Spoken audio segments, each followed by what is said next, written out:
But Officer Gross has been on the Safe Streets team for the past 5 years. So introduce yourself, tell us what we're doing. We're gonna keep doing the same stuff we've been doing the past 5 years, and all we do is bike around, and we know the hot spots, we know what the crime is, and we get a hold of any citizens who can give us extra info to work off of. And we're pretty active. We're one of the most active teams out there. So that's what we're here for. So if you guys need anything, just get a hold of us. We'll work it. You still have the same email address, if I'm not mistaken. The website, Safe Streets email address, it's up and running, it's effective. So a good way to get hold of us. All right.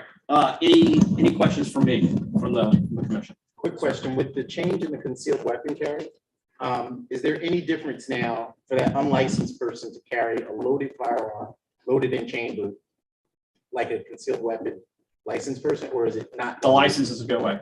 But if you're a qualified adult to be able to get a license, you now are licensed. And it can be loaded in chamber? Yes, sir. Okay, that's what I thought. Mm-hmm. Can you repeat that contact email address? It's Westside Safe Streets, all one word, at columbuspolice.org.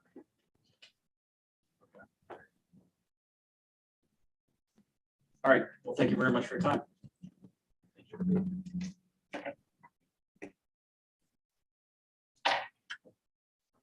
So Zach Lynn just walked in, so you're able to give a report. Do you have one tonight? Not necessarily exclusively city attorney's office, but we do have a meeting on the books now for, and I do have to formally challenge the Hilltop Area Commission to this year's softball game of Hilltop versus Franklinton. I don't.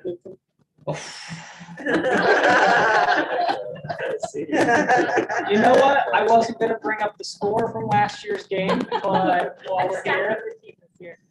Everyone will be 16. All right, fair enough. We'll let that slide. No, so we're real excited. We're going to get a meeting on the books. We're talking about, again, having a up here. And beyond that, I don't think I have any other major updates. Are there any questions from the city attorney's office? Notice 2860 something Sullivan over here. Somebody, I guess, is actually throwing a new roof on it. They cut down some trees. Yep. I don't know if that's changed ownership or. Yep, changed ownership. We're still, the case is still open because it's still in that condition, but basically just working with the new owner to get everything compliant. Do you know because the property owner of that one also owns a building farther down the street that looks just like it. Mhm. Well, condition wise, they don't look identical. Do you know if that one's also slated to change ownership too? That one is in foreclosure. So this trust had about 7 properties, and whoever was managing the trust just walked away. And so they're all in various stages of foreclosure. So we're just kind of continuing to monitor those. I sent you an email of a couple properties on West Broad. I could resend it. Yeah. Sorry about that. Do you know if that fire that was on Roy's Avenue is like currently under investigation? I'm not familiar with that one. Fire department says something. Yeah, just email it to me. I'll figure it. I made it. Thanks. Thank you. GHAC is finally come down.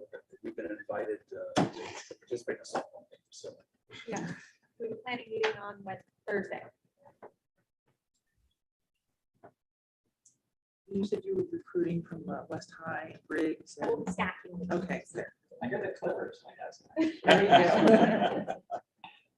trying to get started on a Zoom meeting. So I saw Avery is here, right?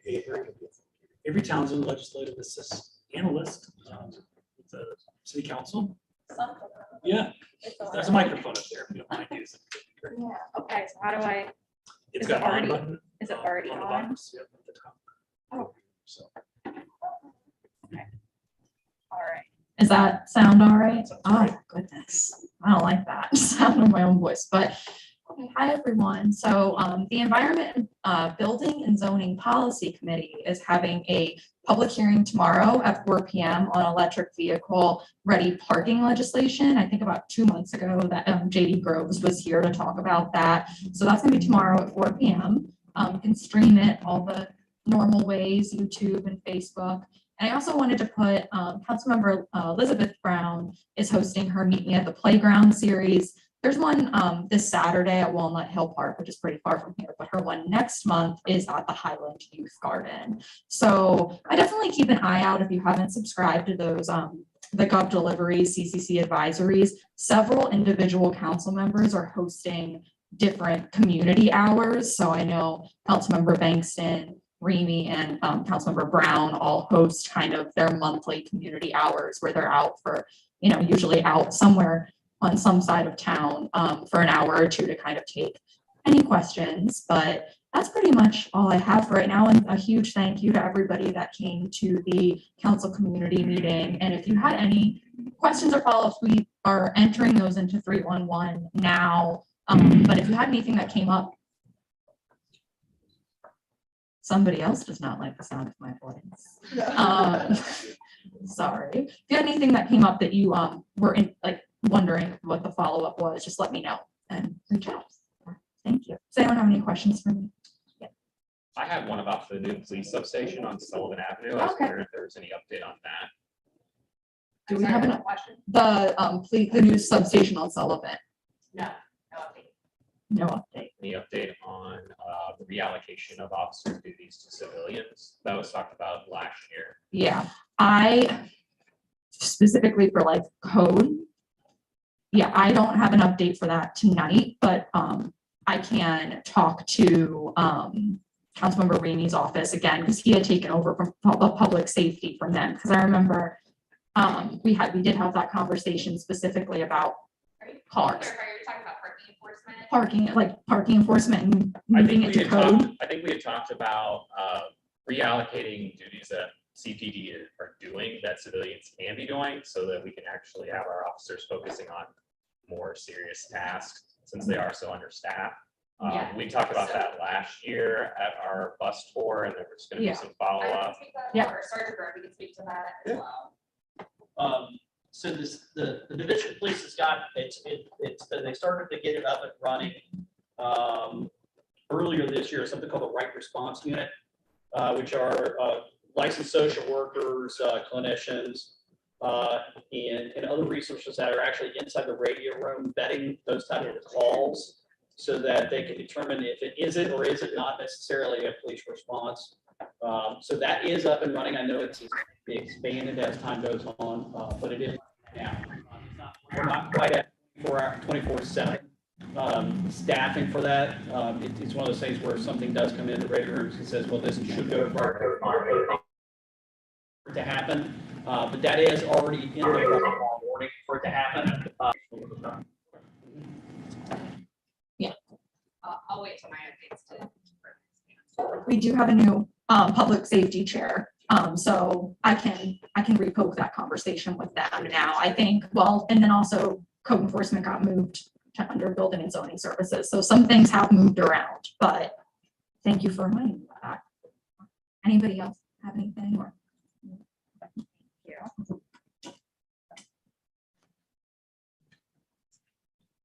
Thank you.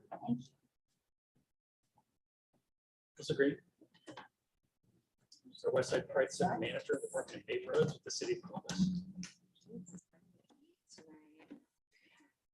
Have to. I know. Good. Oh, Not yes. in my- not as a- Good evening, everyone. Am I on? Yeah. Am I on? Good evening, everybody. So to expand a little bit as well, I know the conversation that we had during the bus tour, that I remember at least, was specifically related to some of those parking enforcement duties. So just for a little bit of education, our parking enforcement team is housed underneath the Department of Public Safety. However, they are all civilian positions. So it's not uniformed police officers that are going out all the time. Now, sometimes when there's a public safety concern, if a car is stopped in the right of way in a place where it could impede the flow of traffic or be dangerous, CPD will provide a direct response. Or in terms of at the end of the pandemic, they bailed us out with getting through a backlog of requests and are available to do that as available. However, the commander that is over that unit of civilian parking enforcement folks has submitted a request to the chief's office to expand their team to double the size of their team. Additionally, I know they just recently hired an office assistant to help clear out the backlog of cars and better manage some of the facility side of things at the impound lot. As you guys are probably aware of, we've had quite a backlog of cars at the impound lot. So for example, when we did the Operation Broken Windows. Yeah, I can't remember. Oh, yeah. The operation, they're doing lots of operations these days. When we did that here on the hilltop, we were able to remove 110 cars from the impound lot. And then we promptly replaced those 110 cars with some abandoned inoperable vehicles from this community. So it's a process. A lot of those vehicles that are in the impound lot are part of ongoing investigation. Work really closely with police and the county prosecutor's office and the city attorney's office to make sure that as we're removing vehicles, we're not going to accidentally remove evidence that's involved in a criminal proceeding of any kind. So it takes a little longer than I would like, even so. Okay. So just a quick update on June 11th, we have an understanding cultural intelligence training that's going to be happening via Zoom from 10 a.m. to 11:30.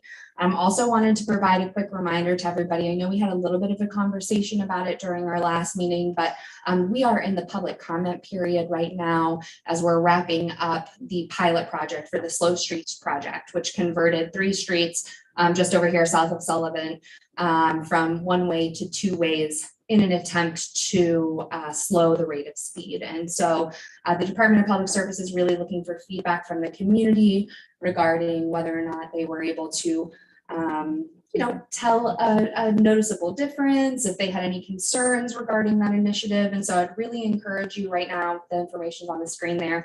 You can email slowstreets@columbus.gov, reach out directly to Michael Liggett, or submit those comments to 311. That information is going to be really crucial in helping us determine how to move forward with this potential intervention.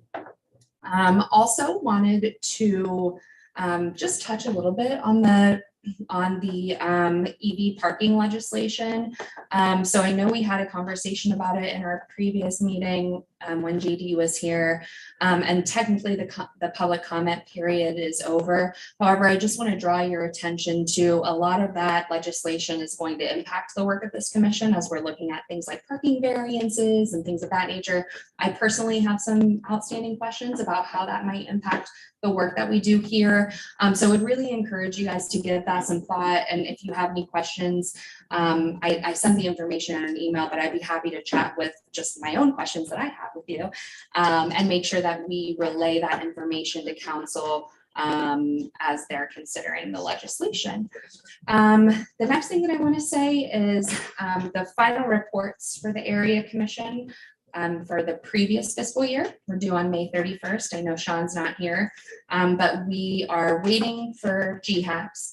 And it's the same as the mid-year report. We just need your bank statements and any invoices from any expenditures that you had. And we need that in order to get you paid for next year. So if you want next year's money, we just need your receipts from last year. And then just a quick reminder as well that June 30th is going to be when the MOUs are due. So again, I know Sean's not here to talk about the budget for next year, but if we can get that from you also, we can't get you paid for next year until we have next year's MOU. So We completed the MOU. I signed it over a week ago. He was gonna send it over. So Okay. I'll follow up with him to make sure that's been done. wonderful. Got a blue pen and everything, and all of that. Nice. All the places to sign. So all that, hopefully that got scanned over. Okay. But He you might have- not have CC'd me, but I'll follow up to see if I can get a copy just in case anything gets lost in translation. Cool. And then I'll I ask like to him. micromanage it as much as I can. Yes, sir. Question on Facebook, and maybe for Sergeant Brophy or for the Safe Street, but does the team work for the parks? Folks parking on the grass, a recent video showed police not enforcing this at Westgate Park. So I don't know if that's a question for you. Let me answer that one.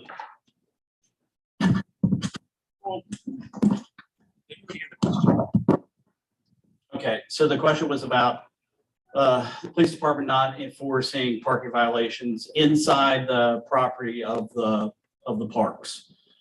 There is, the parks team and the Safe Streets team are two separate operations, right? What we're doing is the division is increasing the presence of police officers in city parks throughout the summer months, Friday, Saturday, and Sundays.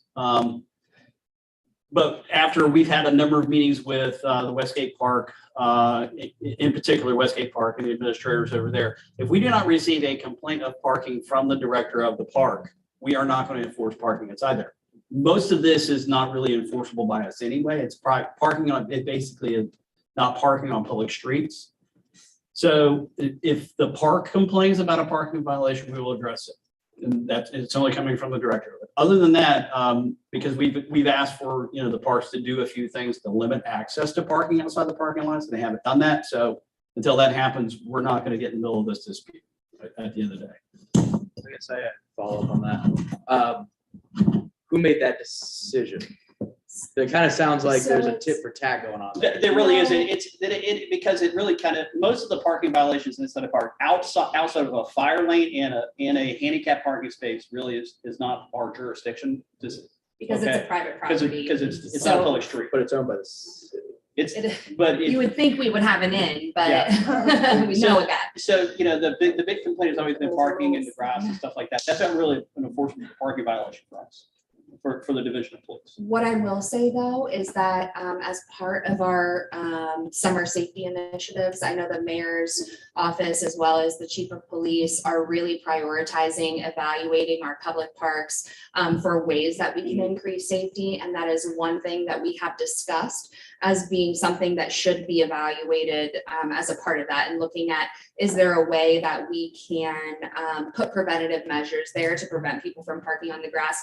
Now, one thing we have heard from public safety is that if we put massive barricades there and then there's an emergency situation where a ambulance or a medical unit needs to get across a lawn, we run into challenges with that. So it's going to be a delicate dance of trying to evaluate where are there some good opportunities that we have to be able to make improvements to increase safety without restricting access where needed. I can park on the grass whenever I want. We're good. No, well, because then the director might. Sounds like So the Sounds like the it. director of the parks may have an issue with. I'm not, so I I'm not got gonna you. act as I the got agent you. of the park director. Just Okay, saying. That's I kind got of where it's coming down to is we're not gonna act as agents of the parks and recreation. Okay, so. So being in a parking just got easier, is that? Yeah, I mean, it Yeah, sounds an awful lot like Yeah. yeah, sounds like I can do pretty much anything in the park as long as the director doesn't say no. Well, so this is the challenge that we run into in government, though. When we're talking about creating laws and legislation, our legislation is really only as good as our ability to enforce it. And so as we go along and we learn and we make adjustments, not just to our infrastructure, but as well as our rules and regulations, we have to, like in this case, we would probably need to expand the duties under the code, which sometimes there can be state implications. It's a little bit more complicated. You would think that it would be cut and dry, and trust and believe, as someone who lives in that neighborhood, it's an issue that we're all invested in, both personally and professionally. But I will say it's certainly not something that we're unaware of, and it's certainly not something that we don't have a desire to address. We just have to work within the boundaries of what we're able to do legally and make inroads where we can there. Yeah, I will also put a little caveat to that also is really the hope is that maybe an educational effort will go a lot longer. And I do know that is part of the parks initiative. The idea is to engage with a lot of people in the parks and give that education component. Hey, it's really not very neighborly of you to park your car. And then, hopefully that would then get, if people participate in the whole process, typically you get better buy-in. So that may actually be better than just issuing citations at the end of the day also. So like ATVs, for example, shouldn't call if they're driving in the park because that's private property. Talking about ATVs? Yes. Okay, no, there's different codes for that. You can't drive an ATV anywhere in the city, okay? Unless it's private property. Unless you own that property. Private property. Right. So now it becomes a civil issue. Except Not a criminal issue. That still is a criminal issue inside of parks because that is covered. That's an operation of a motor So vehicle. it's private which is- property, but it's city-owned private property. That makes a difference for some codes, but not others. Because parking are civil infractions, not criminal infractions. Driving an ATV is a criminal infraction, not a civil infraction. It's two different sets of laws. So yes, welcome to my world. Just a quick comment, if you don't mind. So there's some of our neighbors that have commented on the Lindbergh Park and the Lindbergh Elementary School. And so there's a lot of people behind that school that will then drive along the length of that park to be able to get to a sporting event, a soccer game, football game, whatever. So there's people speeding, not speeding, but driving through the park, right? So once they're parked, everybody's safe, but It's there's the a process of going from point A to point B. yeah, like that's something we should still bring to the director of parks. I would put that 311 so that we know to address it on both sides, on the police, on the park initiatives that we're doing, and also with the Quiz Parks on those too. Okay, great, that's all. Yeah, and if you want to send me an email too about that, I can help shepherd it since it sounds like this is a little bit more complicated. It has like multiple pathways. This might be something Safe Streets could also keep an eye on during game times. Yeah, So send me an email and we'll see if we can tackle it from a couple different angles. yeah, perfect. Thank you, everyone. Just clarify the date. Is our comments through June 20th or June 30th? I just saw two different. You know what? It must be the 30th. I think there was a typo in the original email that went out from Michael Liggett, and I do believe it's through June 30th. Okay, perfect. You're correct. I apologize about No, that. no worries. Just wanted to make sure we got that. Yes. Perfect. Thank you. Let's see if we get back to the right slide here. That's Nick. Neighborhood Program Specialist, again with the Department of Neighborhoods, and he's here to talk about the Hilltop Envision Plan. Envision.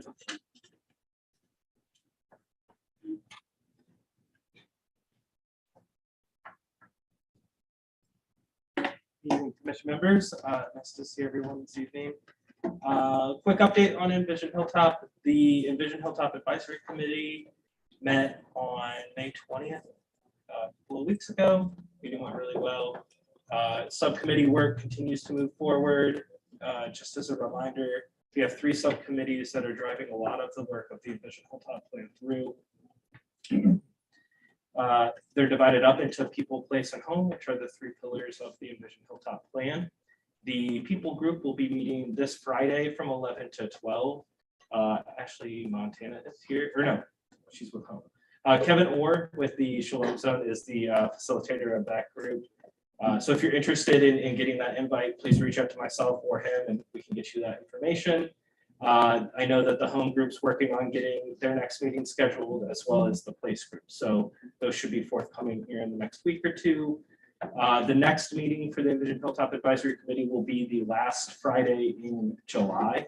And then the last thing that I did want to share with you all, because it's feedback that you all have been providing us, some information that feedback that we've been getting from other folks in the community, is it can be a challenge for some folks to kind of make the meeting when they're during Monday through Friday, 9 to 5 during the regular workday. So as a part of our most recent survey that we put out, trying to get information from folks about outside of those hours, when are people most available? So that's something we're looking at. We want to make sure that we're being cognizant of folks' availability and their ability to participate. And so we're going to look to provide opportunities to kind of flex the meeting times, at least for the advisory committee, but I think that some of the subcommittees are also interested in accommodating those availability challenges as well. So that information will be forthcoming. The survey closes tomorrow. So I will follow up with Dan and the rest of this area commission once we have that information and share it with you all. And the one thing I'll say to you all that I've said to other folks is I want to make it clear too that our goal is to really accommodate the folks that haven't got to participate in the meetings up until this point. So we'll be prioritizing the feedback we're getting from the folks that have not been to those meetings. It's not just going to be, oh, well, it looks like Saturday at noon is the best date for the most amount of people, and it ends up being the same same people that are already participating. So that'll be our priority, is to prioritize for those folks. So happy to take any questions if anyone has any. Yeah. Did you make any headway with the, those housing tools that I brought up last month? Yeah, I took a look at them. Do you think you'll be at the next meeting? Yes. Cool. I'm gonna give an update at that meeting, and then I'll see if they can, I think most people can record too, so we can share that back out to the rest of the folks too. But yeah, I took a look at it. I'm happy to provide an update. Any other questions? Have a home meeting scheduled on the 17th at 1. And Dan, I'll send those dates and times out to you, and you can. Yeah, I wanted to say thank you for that email that followed from our last meeting with each committee and the times, and I was able to forward that on to everybody, so I really appreciate that. And appreciate you developing the survey too, that's great. Yeah, happy to. Yeah. When did you say the people meeting was? It is this coming Friday, which is June 10th. Is that the 10th? June 10th from 11 to 12. You're welcome. Okay, well, if anyone does have any questions in the meantime, please always feel free to reach out to myself or Dana, who will be responsive and get a follow-up to you. All right, thank you. Thank you. Okay, that concludes our City Columbus staff report. So moving on to reports of officers, are a little bit behind. My report, Melissa talked about the Slow Streets project. So there's an opportunity to continue to get public comment for that. I'm going to encourage our Planning and Economic Development Committee just to continue to focus on this, right? I'd like us to think about whether or not we can put together some kind of an opportunity for folks to be heard, whether it be through a Zoom meeting or something like that, just to be able to make sure that there's real input that gets to happen around what's going to happen on the next couple of streets that are going to be the place to go to. The window is open now. From what I understand is Michael from the city of Columbus. How do you pronounce his last name? Liggett? Liggett will be here. He's asked to be here in our July meeting to kind of talk about the project. So at that point, I'm really excited to hear from him what kind of comments and suggestions have come through, and whether or not that's really actually been a part of changing anything about the project. As you look at the history of the project, you can definitely see that there's been opportunities, but this is the last opportunity. So I would really want to make sure that we embrace this either through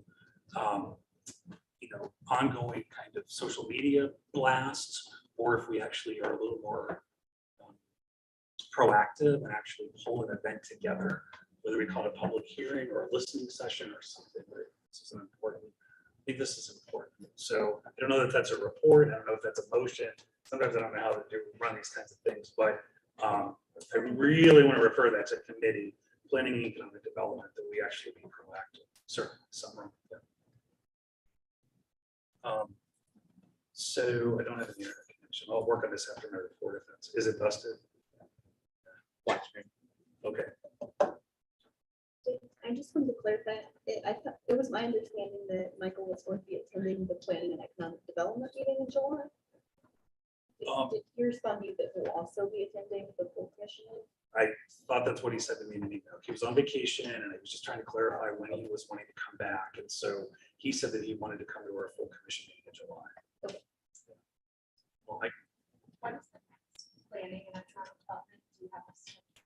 It'll be June 9th. June 9th. And then, sorry, I don't know when the July one will be off the top of my head. Okay, so is he scheduled for the 9th or no? I thought he was going to attend the July one. So that's what my email from, I think, June 4th says. Just wanted to share a couple other quick things. We purchased the constant contact service, right? So we've been sending out agendas and some different, sent out notices for this meeting. From the first blast that we did for our last full commission meeting, we had a 45% rate of people that actually opened that email. I thought that was pretty good for you to get that kind of a response. So out of the approximately 250 emails that went out, 45% of them were open. So I thought that I wanted to share that with everybody. The other thing that I wanted to refer to committees, this would be our government and legislation committee. that I'd really like us to think about committee structure. I've talked about this before. I would really like us, I don't want to formulate everything, but I think that no commissioner should be on more than 2 committees. Is kind of the driving place I'd like to begin to have a conversation about. If that means that I, as the chair, need to make other appointments around committees, or we need to change our bylaws, I'm not sure. But I would like the work of taking a look. We have, if you've never seen, you're here on all these different reports of the committees that we've established. And we're meeting sometimes 2 and 3 nights a week, which we're happy to do, but it's hard to keep that level of attendance up. So I wanted to just refer that on to the Government Legislation Committee, and then I'm going to take the other things that I think can wait. So on to our Vice Chair. Hi, everybody. I just want to read this quote that just by chance stumbled upon me today. An activist is someone who cannot help but fight for something. That person is not motivated by the need for power, money, or fame, but in fact is driven slightly mad by some injustice, some cruelty, some unfairness.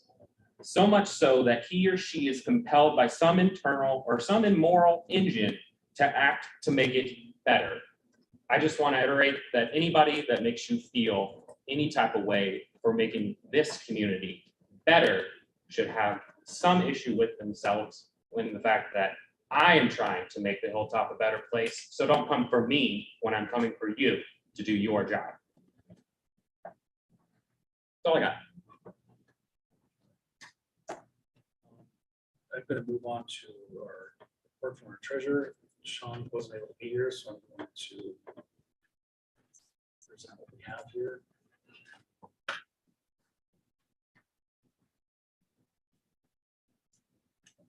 Our balance on hand at the beginning of May was $1,884.75. We have a yearly budget of $2,500, so we don't generate income except for one time a year when the city grants us this amount of money. And so during the month, we tried to spend as much of that as we could in very responsible ways. So we spent $1,412.90 on that whole list of things that are listed right here. So the OWL projector, we had to renew our Zoom license. We needed to buy stamps so we could send postcards to neighbors around zoning applications. Just for transparency, here's the full list of everything that we spent money on. We went to the Ray Rooster Trophy Company and got name badges for everybody. What do we do here? We did some cards that we have to pass out at different kinds of events. All of those expenses have got us to the point that we only had $471.85 left at the end of this program here. So we'll do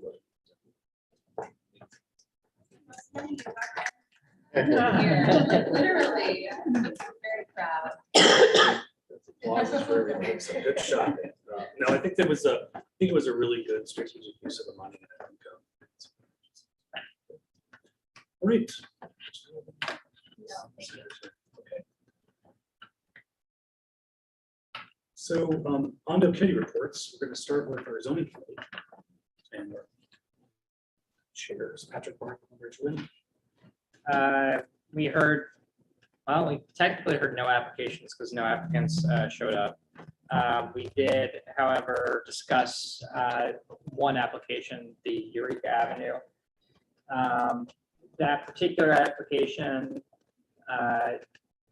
so we had a second document that came from the first one. It looks a little bit different than the original application. It now includes, besides the storage that is going to be within a warehouse, it also includes for above ground storage in the back behind the single family residential ones.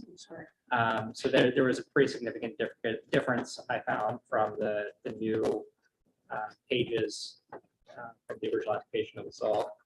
So we will be hearing that on June 21st, third Tuesday of the month.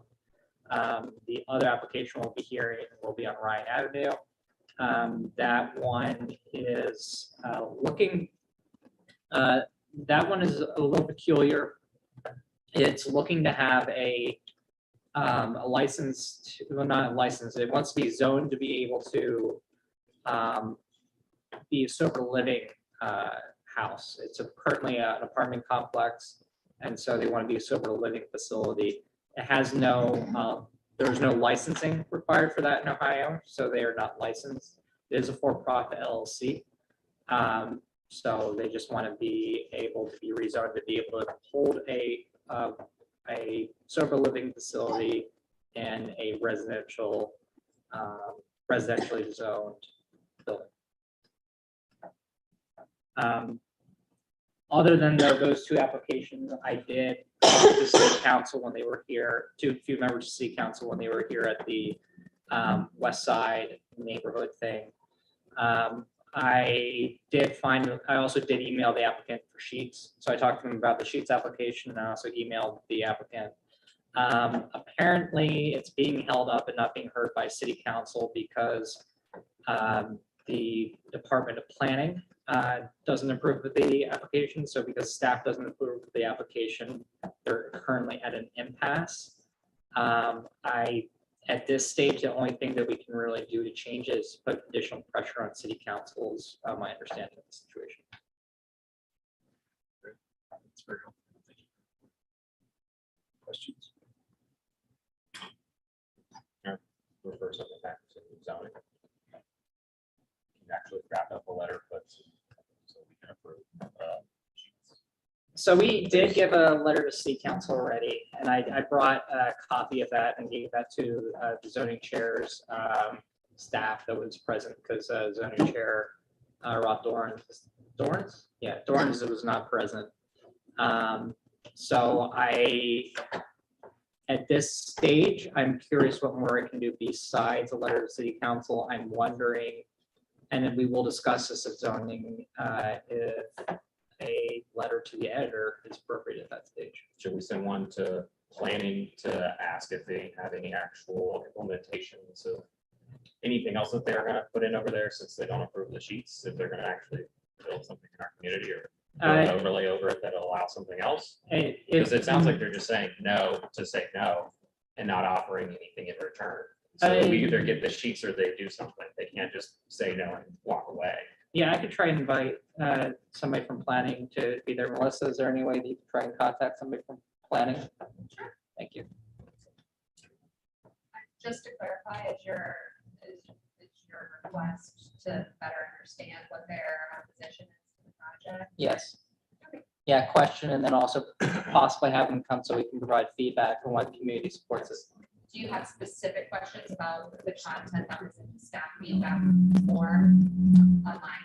I do not have specific questions. I just really would want kind of a feedback session, trying to drill down at committee what their remaining objections are. We had unanimous support at the city at this commission. I think that should stand for something. Yeah, I have, I'll pull up the application right now and I can provide some context, but I have a feeling it has to do with infrastructure access. Most of the comments, I think, were just that it doesn't fit the plan. Commercial overlay. Not the commercial overlay, but just the hilltop plan. Yeah, I think it's slated for offices, and there was an office segment from Sheets that they were willing to entertain, but they're just building the gas station. So it was my understanding that they just said no because it was a gas station. That's my understanding as well, but it's designated as an employment center under the Greater Hilltop Area Plan. So they imagine offices and warehousing. From the community standpoint, I mean, the Sheets is still going to employ local folks, and it's going to get rid of that chop shop. So I guess for clarification, my question would be for the planning commission then would be, what overlays or incentives are they going to offer to an organization outside of Sheets to build such facilities on those lots? Because right now Sheets is offering to do it without any caveat or any give us something, we'll give you something. So if, again, they're not going to approve the Sheets, then what are they going to do to entice someone to actually build something there? yeah, it's something we can discuss at zoning. Okay.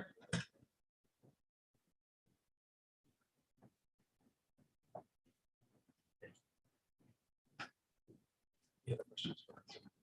Okay, so next is community relations. We have co-chairs, Jimmy Kepler, Josh Maddox.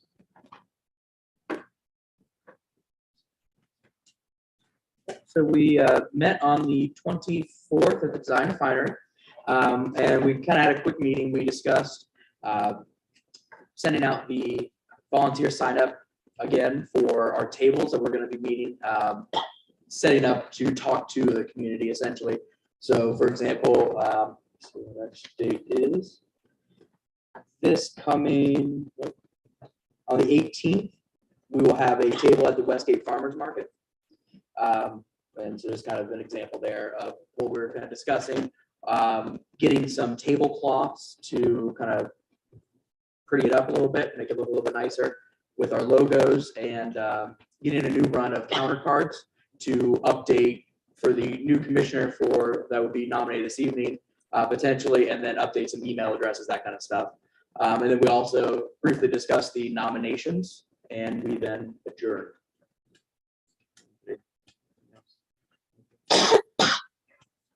We sent out groups of those cards before we print them. Sounds like a great idea. Thank you. I got it. Thank you. Any questions? Josh? Sorry. Next meeting is the 28th at the Design Refinery, 7 p.m.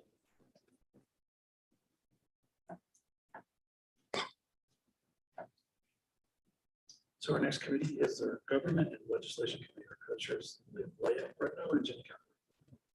Hey everyone, I'm glad for those who does not know me. We did not meet in May. We will be meeting next Monday, June the 13th at 7 p.m. at the Designer Refinery next to Third Way Cafe.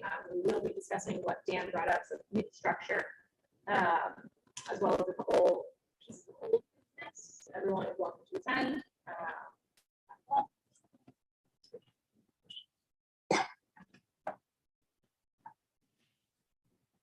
Services and Education, James White's our chair.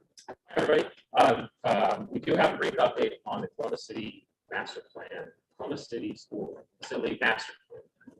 Mouthful. Segment 4 is out. It does address what's going to be happening over in the Wedgewood area, as far as Wedgewood Elementary, the current building that's being occupied as the elementary school, along with the one that's across the street from it. I'll be sharing out segment 4 on our Facebook page after the meeting. So if you want to look at that, it's going to talk about, like I said, the elementary on our side of town, along with a couple other buildings. They're planning on building. There is an actual time frame of when that will take place. Within the segment, it does talk about how the elementary school will be moving across the street, and then the current one that they are in now will be demolished, and what is happening with that property is what we're going to be discussing and trying to figure out. So if you're interested, we will be here next Wednesday at 5:30.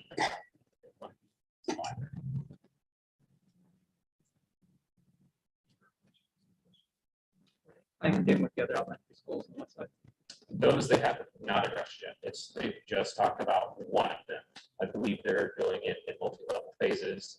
I don't know if that's because that's the way it has to be structured. I just know that that's how they're presenting the information out to us. Okay. We go over that more. If you have specific questions, just email me.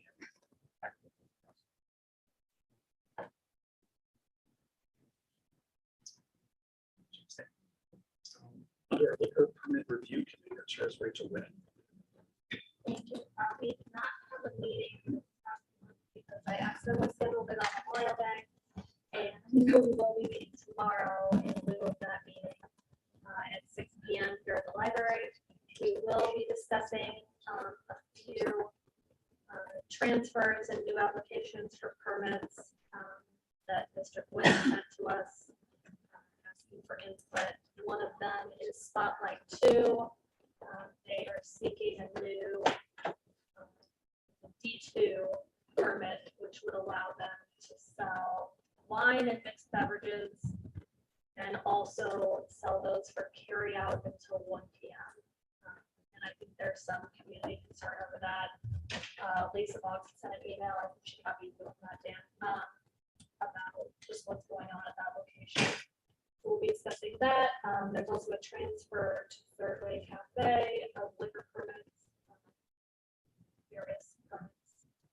And then there's another for the Broad and Wayne carry out there, which is just a transfer from name to name.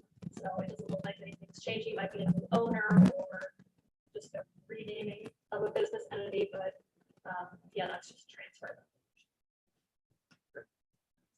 Zach, thanks for sending those on. That's awesome. Spotlight Lounge is located, I think, 1662 West Mountain Street. If you don't know where that's located, the other addresses. You gave the corners and all of that. So if anybody wants the location. Yeah, one is broad and wide.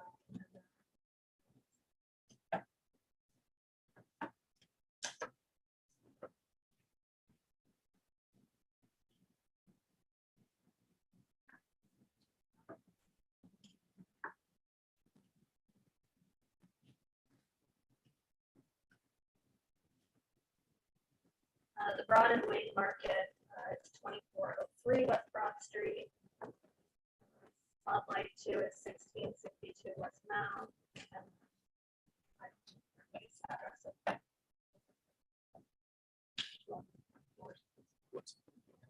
Broad and Westport. Westport.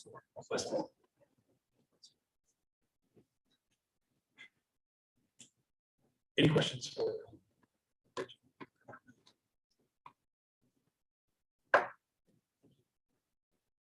Planning Economic Development Committee, Simon Dallas, Victoria Klein, our co-chairs.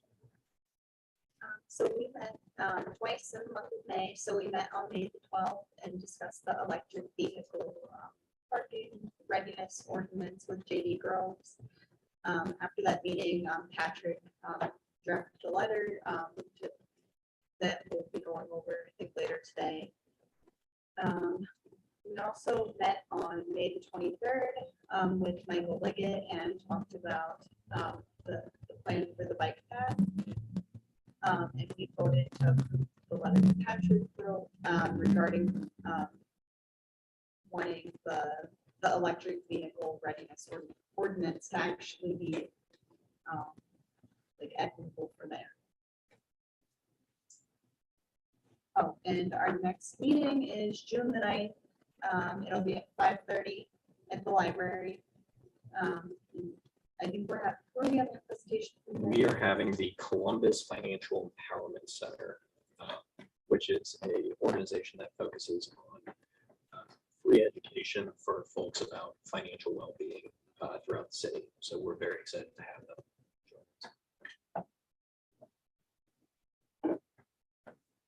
So I'm going to go ahead and move to talk about this letter that the Planning and Economic Development Committee is actually penned here, and they've asked me to sign it. And I wanted to have what's that big bucket? Push.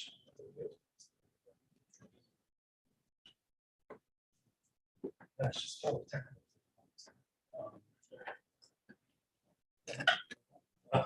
Here it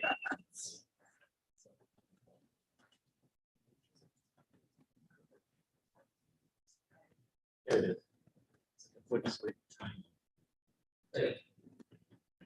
So I didn't bring copies of it, but when we're talking about the proposed electric charging requirements for new construction, and I brought a slide which is really talking about what those requirements should look like for any housing that's constructed, any multifamily housing that's constructed. There's going to be requirements, certain percentages of the number of electric charging stations that are going to be annual, right? So part of what Yeah, so there are 3 levels of readiness that they're going to be requiring for new construction. The new construction is going to be for both residential multifamily, so the residential multifamily and commercial development. I don't think that this draft does for residential, but it does have mandates for so single family residential, but for multifamily, I think it's 4 or more units, if I recall from JD's presentation. But various levels of readiness. And yeah, there's all the categories of that. The 3 categories are EV capable, EV ready, and EV SE installed. EV capable just means that they have to run a line that is capable of supporting the EV. They don't actually have to have the plug in yet. They just have to have the line ready and under the ground so that they can do it. EV ready, that means they actually have a charging plug. So level 2 charging has the same type of plug as a electric dryer or an electric range. And then the final one is EVSE installed, and that's for the full charging station. So that would be this is all for level 2 charging, not for level 1 or 3. And so JD did talk about this. One of the proposed, the changes to the proposed ordinance would be to be making it so that the lowest income housing is not mandated to have any of this. And it was part of our letter that we don't believe that low-income housing should be exempt from this because low-income families will also be owning electric vehicles in the very near future. And because low-income families will also be owning electric vehicles in the near future, it is important that they also be able to charge their cars at home. I also pointed out in the letter that in the entire greater Hilltop area, there's only one electric charging station, and in the traditional old Central Hilltop proper, there is not a single one.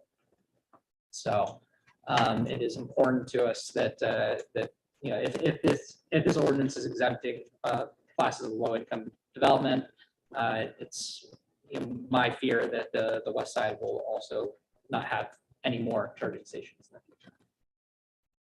So Melissa, you had mentioned the public comment was over. I thought it was tomorrow. No, I think it ended in May. But I mean, that is for like the feedback form that I sent out, and then city council is having a hearing about it. Some of the questions that I still have, if I may, are related to, when we're talking about low income housing or like moderate income housing or just anyone who owns a house, in parts of the city where there's a lot older infrastructure, the cost to be able to upgrade your like AMP service to accommodate a new breaker to put in a garage somewhere to make it ready for EV is like in the thousands of dollars. It includes a process of having to pull permits. It includes having to hire a licensed contractor. So there's like a lot of red tape. My concern is that requirement is in many cases, a lot of applications, maybe not in this community as much, but what we see a lot is that applications for variances come before the commission because they have to bring other aspects of a single family home, for example, up to compliance with the code, and they might not have the means to be able to do that, so they seek a variance. So then in a case like that, is someone that's trying to pull a building permit to try to remodel out, like buy an affordable home, remodel it on their own, going to get sucked into having to go before a commission and get a variance because they don't have off-street parking or a garage. They can't afford to upgrade their electric service to accommodate an additional amount of service. It is, a lot of that is not addressed in the code. And so those are my outstanding questions that I have as well. If it's not going to be directly addressed in the code, are there going to be supplementary policies that will then clarify those parts and pieces, or are we just going to kind of learn as we go? And what I've learned during my years in government, as sometimes I think on the legislative side, they write things vague because they feel like that gives more flexibility. But then when the lawyers go in and interpret the code, they say, well, it's not explicitly spelled out, so we have to err on the more conservative side. And so I don't want to get in a situation where legislation like this may benefit large developers with deeper pockets, and then it may challenge families who might not have resources or additional income to be able to invest in that stuff. So it's all things to consider. But to your point, Patrick, I totally agree. I think everybody deserves access to the ability to use an electric vehicle. But then what additional challenges might this legislation prevent for people, I think are worth considering. And it's certainly something that's going to be related to your work here. Sure. I mean, JD did say explicitly that the proposed ordinance is for new construction only. It does not include retrofitting. So I think a lot of those concerns would not be part of this particular ordinance. And to the extent that they are, and the city already requires 2 parking spaces behind the rear, the rear line, behind the build line. You look on any of these, none of these houses fulfill that requirement. So, I mean, there's plenty of things that are already in the city code. I don't think this is going to be one of those things that, they're already going to have to, if they have to request a variance for that, it's not like they have to apply for, pay an additional fee. It's just So one I variance. told the public service have said the same thing. However, I will say is that the legislation is not clear, and in fact, it does make mention to remodels. And then someone that I spoke with said, oh, well, it's only 50%. If you're like a 50% rehab or more. And I'm like, well, where does it say that in the code? Or does it call out that 50%? How are we to know? Who is to evaluate? What does 50% mean? Does that just mean you're painting 50% of the walls? Does that mean a new roof and maybe some upgrades to electric? Or, like, what is that? How do we determine that? Who determines that? And so I think those are questions that I still have. Sure, but when it comes to new construction, anything below, we don't want to exempt 70% below AMI from the ordinance, or even 50% AMI. Low-income housing deserves to have electric vehicle access as well. And, to the extent that they want to exempt existing construction or make stronger exemptions for existing construction, that's up to city council. And the letter doesn't exactly address that. But we do want to make sure that there's no blanket exemption for low-income housing. So at this point, in the committee report, what the committee's asked to bring forward is a business letter itself, right? And so it's physically not ready for everybody. Maybe we can do that between now and the meeting. But basically, I think, there's an introductory paragraph here, but then, the bullet points are really kind of what is specifically being recommended in the letter. Other than exempting low-income apartment developments from electric vehicle charging stations, we want to encourage the city to adapt creative management such as research goal points, maybe a grant, public charging stations combined with federal grants. This can greatly defray the cost of installing charging stations. $250,000 is perfect to double the charging stations already in the city. Giving extra credit for electric vehicle charging stations, Lincoln County's electric vehicle spots, 2 parking spots for the purpose of meeting zoning requirements. Number 3, install charging stations along public right-of-ways. Make right-of-ways for public parking leasable for private companies wishing to install public charging stations. We wish to otherwise support the proposed amendments, but these are recommended points to be able to bring forward. So I was saying your seat on card because again, I understand completely. You get some comments, but when I proposed that I be able to sign this, there's a place to sign it here at the bottom. As chair and speak for the very commission. Basically, the fact that of over the 400 plus electric charging stations in the entire city of Columbus, eliminated shows there is one available spot. And we lost a couple more. I think we covered it sufficiently. Do you have any questions?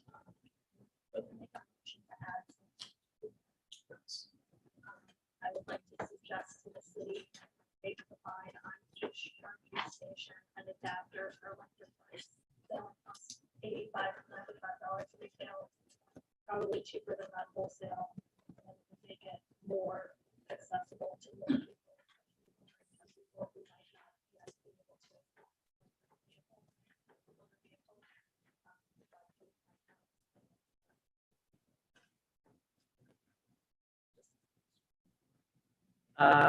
I'm gonna make that recommendation on my own outside of this letter, but. Yeah, this is, and again, Patrick, this is going back to, at this point, the proposed legislation is about what happens with new construction, right? So Yes. it has to do with, it's an equity lens, it has to do with the, requirements to put charging stations in for housing. Yeah, I mean, I tend to agree with the point that electric bikes should be included in some way, manner, or form. Is that something that you want explicitly in the electric vehicle ordinance? I think if there was, like we're talking about kind of incentives here, like Right. if we count a parking space, it's 2 parking spaces in zoning. if there was some kind of, incentive where maybe the city is gonna cover that cost if they want to do an adapter. Yeah, I mean, we could probably find a way to squeeze in incentives to include adapters for electric bikes. Yeah, I guess I just want to mention it. I think it's like part of equity, especially in developments where more people bike it. Don't have cars. And I think I agree. And I think the committee's put some recommendations there in those bullet points that we could add. Yeah, I think we could too. I mean, I think I actually really completely agree. I was imagining, even just recently, if we had better biking infrastructure as a city, if we really invested in good biking infrastructure, would we even need as many cars on the road? And the answer is obviously no. So, yeah, I think that's good point. So the recommendation to add that to the letters of the Are you intending to submit this as well? Because if not, I definitely think that you should. You could send it twice, also, and that way it will be in, our public record of feedback for the hearing. So I think as long as you send it by email, like 2 p.m. tomorrow. Like two, okay. Yeah. And we should send it evremy@columbus.gov, or should we send? LJ@columbus.gov. You go into the advisory that I forwarded on Monday. See it, but yeah, Lucy Branch. And Thank you. Yeah. So the committee's asking that. Put a motion forward that says it's, I like it as the chair, like sign this letter as representative. So moved. It's my letter. Second. All in favor? Sign this letter. So. All in favor? Aye. All opposed? Committee opposed. They would like to abstain. Okay. Yeah, and I guess you can edit for the bike and sign it tonight. Yes, I could do that. Okay. Great. So on to our last couple of committees. We are behind time, but we should be done by 8:30 closing time here. Our public safety committee, Chair Hunt. So we met last month. Sorry, we met last month and the month before. And it's really to talk about what are some things that we can do as a community to improve our community and make it a stronger community. So we came up with some ideas, and we're still trying to work through those ideas. One of them is to create like a maybe like something similar to a welcome package that has some advice to community members on things that they can do to promote safety in the community. And then other stuff was to see what the city of Columbus was doing in terms of reducing the crime and having to partner with them. And then you got an email from Officer Cody as well, right? Yes, Officer Cody has 2 police recruits that are assigned to do a project in the community. And so they've asked if they would want to work with our public safety committee. We've said yes, and I'm just waiting to hear back. That project would most likely involve some of the things we've talked about in our meetings of engaging the young voices and helping these young folks to be engaged in something that'll keep them busy and productive and help to get them on pathways that are sustainable and that'll keep them from being victims or perpetrators of gun violence. And our next meeting is June 18th here at 10 a.m. Do you have co-chairs for this? Change the slide. Make sure that's correct. Thank you, Chair. Any questions for our public safety committee? The last committee report is Recreation and Parks. Josh Baxter, the chair. So we met last month at Stephen Drive Park to do a walkthrough as well as the litter cleanup. Pretty pleased to see that there wasn't much litter in that park, but so we took to the streets and cleaned adjacent streets. Like I said, this month we're going to be meeting on the 11th. We're going to meet at Hans, but the city members that are going to give us an update for Hans Park are unable to make it this month, so we're gonna meet there next month. Or not next month. Yeah, sorry, in July, next month. Getting my dates mixed up. This month, we will be meeting at Wrexham on the 11th at 10 a.m. We do a park walkthrough as well as a litter cleanup. And we're just going to continue that trend throughout the summer to discussing what each park needs as well as I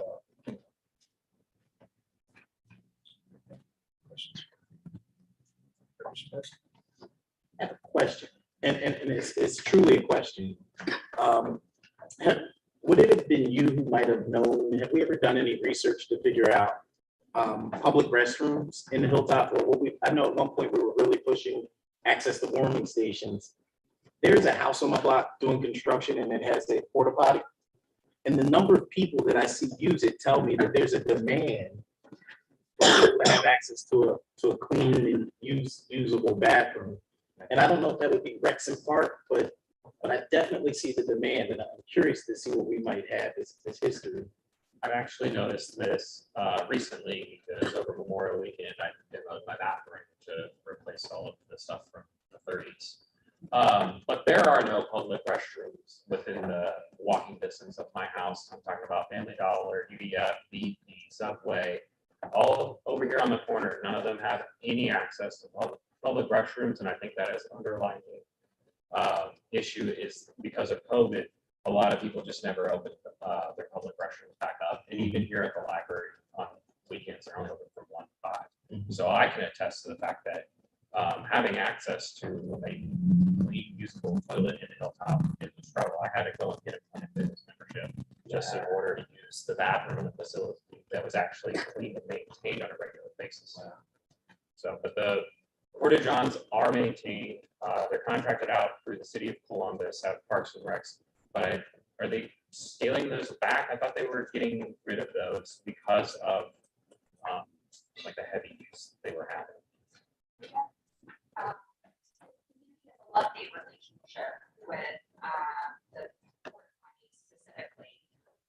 So, you know, I can check in with my colleagues at Recreation and Parks to get status updates on the ones that are currently out. But I'm never sure which way the wind is going to blow as far as public outrage about the fact that they are out there or people wanting them. What I will say is that under the leadership of Emerald Hernandez, who's over now in the Department of Development, she is taking the lead on looking at public restroom policy. And I believe they're going to start downtown in a lot more of the dense areas and are working in partnership with the downtown SID. But I do see opportunity if we see a successful pilot in that area once that gets off the ground, if it gets off the ground, if asterisk, then I see that as a great opportunity to move forward in other areas. So. Does that pilot include drinking fountains? We arguing for drinking fountains. That's another thing that these kids in this area they absolutely need. But every drinking fountain around here has been shut down, taken away, even though the utilities are still there. Yeah. To house them. I think that's something too that we might be able to have a conversation with Recreation and Parks about, because I know we had some outdoor facilities, fountains, and I definitely know that the ones that were in service were scaled back because of COVID. Obviously, you don't want people using a drinking fountain. So I'm not sure where we're at and what the health commissioner might be able to provide guidance wise as far as whether or not it's appropriate safety wise to get the ones that we have back up and running. But in response to the question, when you did the park audits all of last year, was restroom facilities were cut off. So the lake can answer the question. The committee actually audited all the parks, pretty much all the parks we have here, right? So there's data about what exists there, what shape things are in, kind of rated. So all that exists. A lot of the parks had restroom facilities there, but they are all locked and bolted. So, so basically the only people that but all utilities are shut down. So you cannot be used either way. Great. Thank you, John, for the Recreation Parks Committee. So we are pretty behind in the agenda, but I think we're going to be okay. We're going to catch up. So we do have 2 presentations tonight.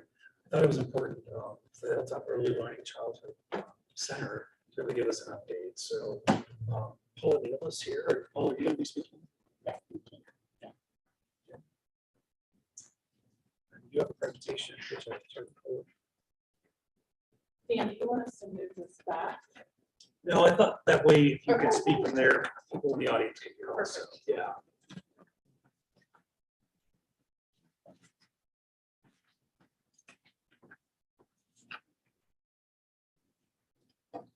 Okay. It says it's up. There we go. Yeah. Yes, it has kicked in. Yes. So good evening, everybody. My name is Gina Ginn. I am the Chief Executive Officer for Columbus Early Learning Centers. And CELC has been a part of the Columbus community since 1887. So about 130 or a little over 135 years. I haven't been there that whole time, just in case you were wondering. And we are thrilled about the opportunity to work with the City of Columbus as kind of the managing partner for the Hilltop Early Learning Center at 45 Clarendon Avenue. So we thought we know that there has not been great communication on kind of what is coming and who can utilize it and all of those good things. So I just wanted to take some time tonight to reintroduce you to the project and reintroduce you to kind of what the vision is for this space. For those of you who are around the Hilltop on a regular basis, I'm sure you've been by the space. It is going to be something that is completely incredible for children of the Hilltop, and it's something that to the likes that this city has never seen for children. So we're very excited about what those opportunities will bring for kids in the Hilltop, and hope that this model will be something that we can then replicate in other places, and ideally, hopefully even in other cities. It would be, I think, really amazing for us to be able to carry this to other cities. So the Hilltop Early Learning Center is an early education facility for children, primarily age 4. There was a study done by the city in 2017 looking at how is early learning utilized here in the Hilltop and on the west side of Columbus. They found that the Hilltop, in comparison to other communities, had much less utilization of early learning programs and funding sources than other communities in Columbus. So the mayor had devised a plan to make something come to life for families in the Hilltop to try to help from the ground up families have access to high quality early learning. So it's generally for children who are age 4 by September 30th of that particular school year. It will be completely free for families who are at or below 300% of the federal poverty level. This is the closest that our city is at the moment to any type of the ability to have universal access to early learning. So this really, for this community and these zip codes, 04, 23, and 28, this is really something that is even different than what is available to other parts of the city. So I think it's really exciting for the Hilltop and for the Hilltop children that, you know, this is one step that we as a city are making together to try to broach the conversation of what does universal access look like. And this is as close as we will come in our time right now up till this point. Dan, if you can go to the next slide. So there will be high quality pre-kindergarten. It will be a year-round facility. And we will be using a curriculum that is used really kind of universally in early education across the United States. All of the organizations that are a part of the project and part of the building will maintain a 5-star step up to quality rating. And teachers will be paid at the highest starting salaries we've seen in our city to this point. So, and for Columbus Early Learning Centers, it's pretty exciting. We served the West Side for 87 years in Franklinton and in the Bottoms, and then due to our facilities, ended up having to sell those facilities and have really been working as an organization to come back to our roots here in on the West Side. And so this is a wonderful opportunity for us to be able to do that and to come back and serve on this side of town. So this is a rendering of the building. I think most of you on the commission have seen this. And I can truly say that even though right now it is a lot of concrete and a lot of exposed pipes, you can tell that this space is something that is going to be so unbelievable for children. And I'm so excited for all of you to see it once it is completed. So as I had said earlier, this space has really been designed from the ground up for children in the Hilltop, for families in the Hilltop, and their ability to have access and gain access to high quality early learning. So as I said, it was created and constructed by the city of Columbus. And I will attest that I can probably not answer most questions in regards to your relationship to the city in regards to this building. So if you need help with that, Matt Smito can answer those questions for you. But we will be the operator and the lead provider in that space. And we will be the one that really is the integrated part of the community and really trying to help families finally gain the access that they deserve to high quality early learning. So as some of you know, it is a collaborative model, so we will not be the only early learning provider in the space. There will be other partners, including the YMCA, including Child Development Council of Franklin County, the Columbus Public Schools, the Childhood League.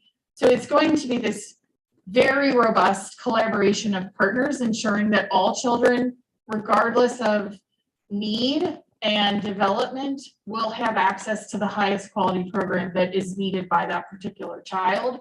And then we will also have a state-of-the-art, unbelievable 3,000 square foot clinic from Nationwide Children's Hospital that will be operated by Nationwide Children's Hospital. And we will have on-site mental health services and behavioral health services every day of the week for the school year, which is pretty amazing. And, you know, kind of seeing what we've seen in early childhood over the last couple of years with the pandemic and that need for those intervention services for children and families, this is something that is not present widely across our community. So this is a really exciting opportunity for families.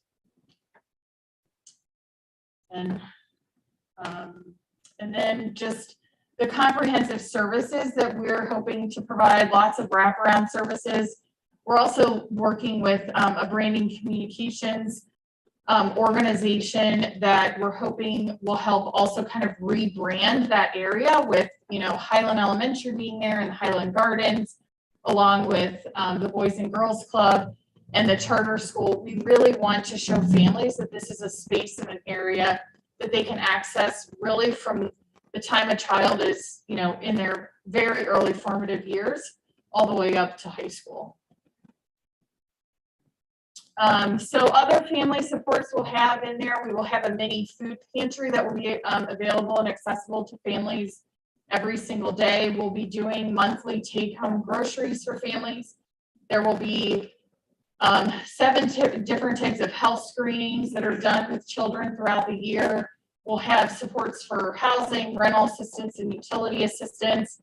And As we know, COVID isn't going anywhere, so we'll continue to have access to PPE for families.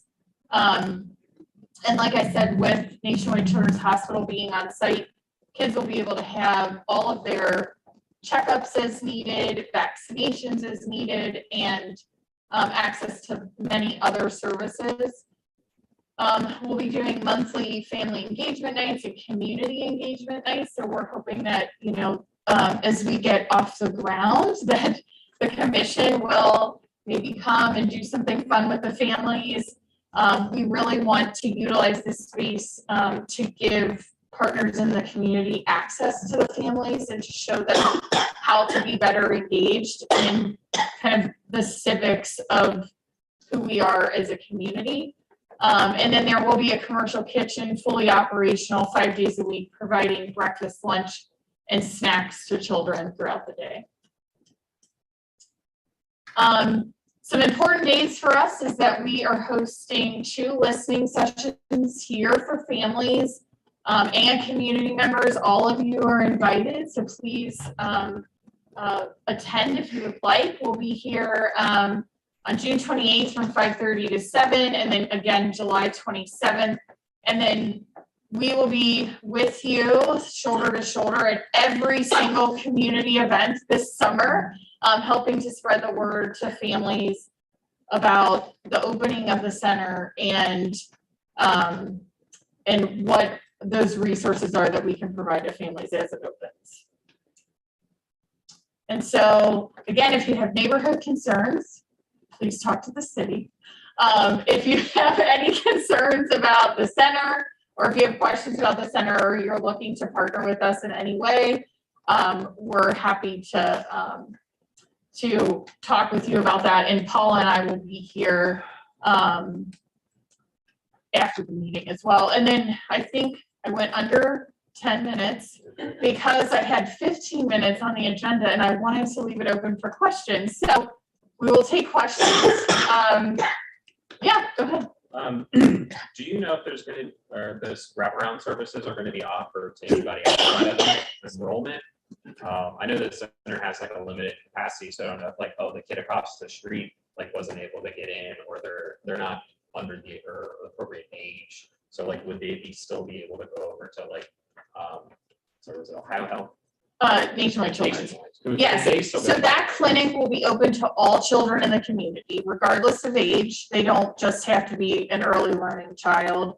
And then for children who aren't able to, the space is 12 classrooms and 240 children. If a child for some reason is not able to access a space in that building, the other community partners like the YMCA and Child Development Council of Franklin County have lots of other spaces available and slots available on the west side. And so we will be working to make sure that those kids are slated into those spaces. That was my other question. Are you guys going into the other facilities and you're like, all right, you're not in pre-K, but you still qualify for these programs? Yes, so like, correct. Yeah. So we have kind of all of the partners who are at the table, plus the network that we all have within early childhood, will be able to slate families as based on the needs of the age of the child and the child. That last one, Yeah. you're gonna offer any after-hour services, such as like, I don't get off till like 8 p.m. like the first week of the month. Like, is there going to be any services? Maybe not like within your department, but like say somebody else could kick in and say, all right, well, we're going to start them after.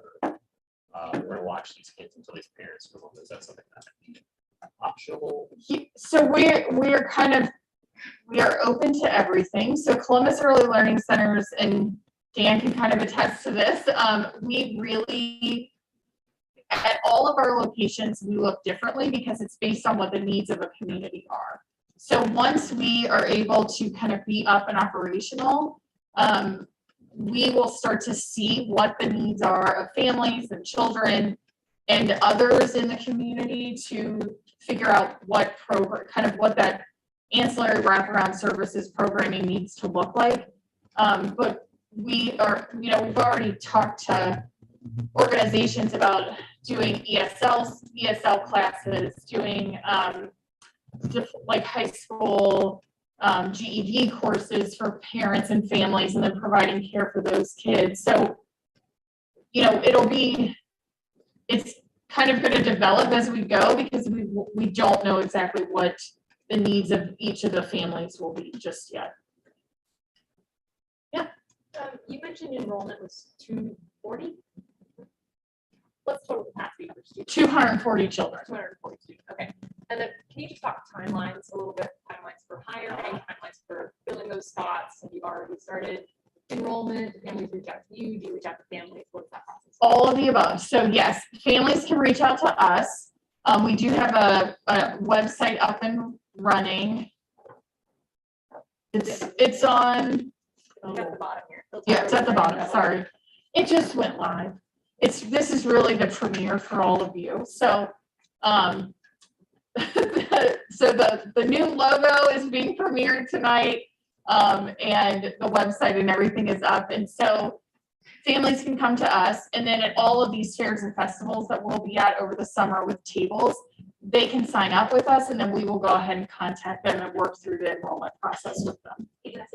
Yeah, we've been doing a listening tour throughout the west side, asking our partners to serve as a referral source for us, and that's been doing very well. And you had a question, sorry. Yeah, I was just wondering what your operating hours were going to be and whether you were planning on offering before and after school care. The biggest issue I have with enrolling my daughter in pre-K with Columbus City Schools is that they don't offer latchkey until kindergarten. And that's a pretty big deal for families. So for this particular program, we'll be open 7 a.m. to 6 p.m. So the wraparound services are kind of already built into the day, and are a part of kind of that pre-K experience. And then you had asked one more question. I just before and after school care, and then yeah, just general operating hours. Yeah, so our operating hours will be 7 a.m. to 6 p.m. Monday through Friday. Okay, and those there will be class during all those hours, or? Yeah, so if you look at our centers now, which we're still a little bit modified due to the pandemic, because children under the age of 5 can't be vaccinated yet. So our hours are a little bit more limited. But if you look at all of our other centers, that operating hours is, you know, curriculum-based and education focused throughout the entire day. Okay, thank you. Yeah. Do you guys offer any weekend services at the other facilities? So yeah, it just depends on time of year, what families need, what other kind of ancillary wraparound programs and services we're operating. But we do have some weekend programming. We used to do, before the pandemic, we did a lot more weekend programming. I think all of us across the field are hopeful that we'll get back to some more normalcy as we go. But, and again, that all may kind of develop as we go because of what the needs of the community are. I'm just asking for untypical like Monday through Friday. Yeah. Yeah. Appreciate it. Thank you so much for your Yeah. presentation. I just want to close by saying, if you look at on the agenda, Paula Neal, her job description is Hilltop Partnership Director. So you're going to be working on the partnership piece, right? And then I did have an opportunity to speak with the communications group that you're working with. They asked if I could just meet them in a Zoom meeting. We did that this week, I think it was. And they asked me some really great questions about if you could speak for the Hilltop, the greater Hilltop. They had some great questions. So I'd like to follow up with them and make sure that they get an opportunity to talk to other people that could represent the greater Hilltop. Well, they're really great questions. I think we had a great discussion. Paula, you and I had that chance to talk to. So just really thrilled that you could present tonight. Thank you for being here. Hey, Dan. Dan, this is Victoria. Hello. If you can hear me. Can you hear me now? Are you talking to me, Dan? Can't see anything. You can't? No, I can't, but I do have a question. I posted it in the, oh, I see. We can hear you. Great.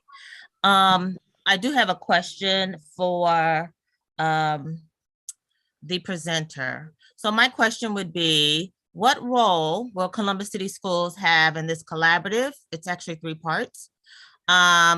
So for example, will they be providing teachers or hire teachers for this project? And then what else? Third question is, will you be employing Hilltop residents since it's in the Hilltop area? There's a rich population here that could assist in, providing services to the Early Childhood Center. And so what's the goal and what is the plan for talent acquisition? Question. So if you were to look at any of our other centers, you would see that more than 50% of all employees at each of those centers represent and are from those communities, and most of them walk to work. So my goal is that at least 50% of these employees will also be, residents of the Hilltop. And as part of Columbus Early Learning Centers and our abilities, we are able to, if a staff person comes in and they don't have the credentialing or they don't have the certifications that are needed, we are able to provide that to them as they get more experience and work. So the interplay with Columbus City Schools will be operating 2 of the classrooms in the building. And right now, the model that is set up is that, most early learning organizations don't have the capacity or the capabilities or the funding to fund children who are on IEPs or have kind of really significant needs.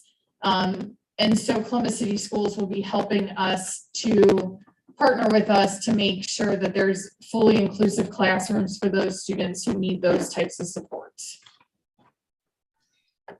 Okay, thank you. I do have other questions, but I won't ask them at this moment. I'll be at the listening sessions. Okay, perfect. We're excited to meet you. Thank you. Thank you so much. So next on the agenda, we have Amy Pearson, board president of the Hilltop Arts Collective, and he's got a presentation here. I think I found it.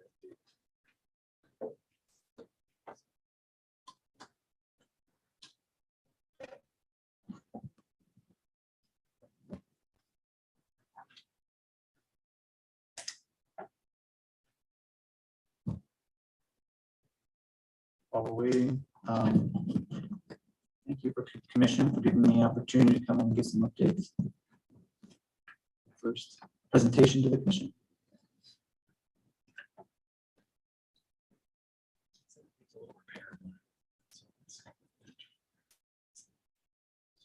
Well, I can go quickly, and I can probably go without the presentation if need be. Sounds good.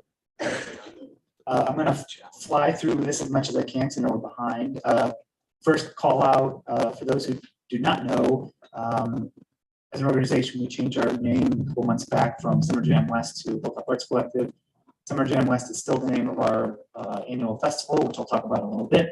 But I'm here primarily to talk about an upcoming mural project that we're doing at 2338 West Broad Street. It's the northeast corner of Broad and Oakley. That is an old record store, if anybody's familiar with it. It's a 60 by 25 foot wall. It's massive, great visibility. For reference, for anybody familiar with the Pursuing Good Together mural that we did last year at Throwback Cafe, the dimensions are almost identical. So it's going to be a big wall, and because there's a car lot next door, as you're heading westbound on Broad Street, you are not going to be able to miss it. So pretty excited about this opportunity. We, a couple months ago, announced the location, and then we received a ton of artist applicants this year. We made some major changes. They were much more artist friendly. So concept designs were submitted in May, at the end of last month. And then community input, we're going to ask for the community to kind of weigh in on the final designs. That is going to open probably within the next week, and it'll be open for at least a week. I'll talk a little bit more about that in a minute. And then the mural itself will be completed by September 1st. So, I'm going to skip some of the process changes for this year. I think the biggest thing I want to hit on is for if you've paid attention to our process in the past. Oh, sweet. You can go ahead to like 5 more slides. Jump in. That's a picture of us. But not worth it. You'll notice that I only own 2 sheet shirts, and that's why I'm wearing the same shirt. You can keep going. It's not important. The only thing on the other slide worth calling out is we are all volunteers, so we're 100% volunteer run, and that's just an announcement about our name. Let's get past this. That is the wall in question we're talking about. It is big. Yeah, pretty excited about that. And for anyone who has driven past, it was tagged again today.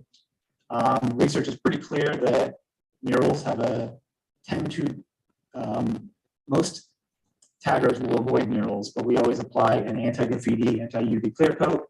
We have had one of our murals tagged in the past. It came off with soap and water. So really excited about taking a somewhat blighted spot and really make a pop of color. This is good.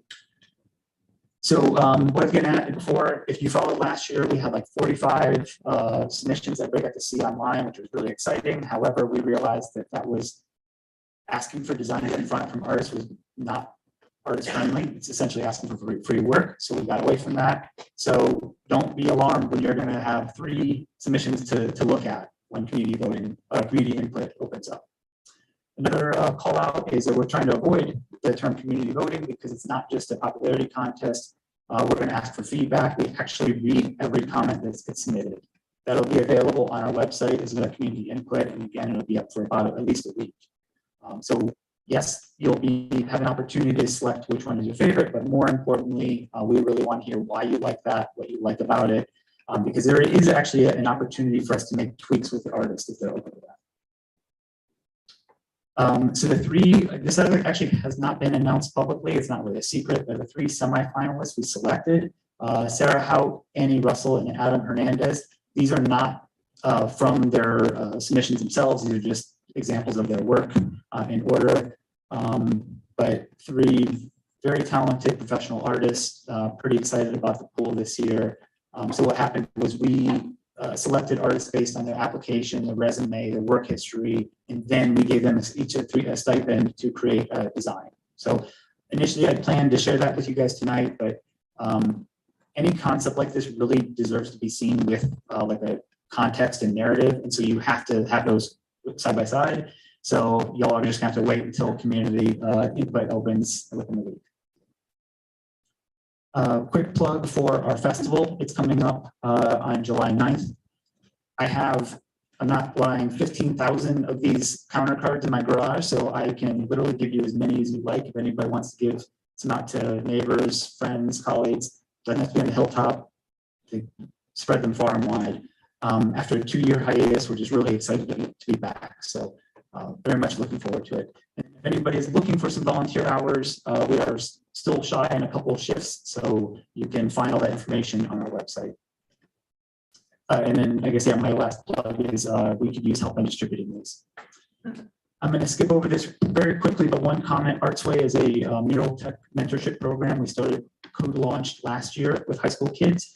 We're doing it again this year thanks to funding from the City of Columbus. And so we're kind of getting everything wrapped up now. We're in the planning side. We have an artist selected. We're going to be recruiting. We want to find 12 Hilltop kids who can help paint a mural in Hilltop. So this will be another mural that we're going to be doing this summer.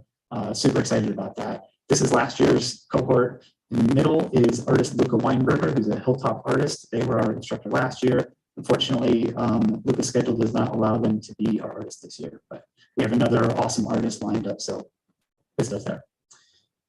You can skip over this. I think that's it from me. What questions do you guys have?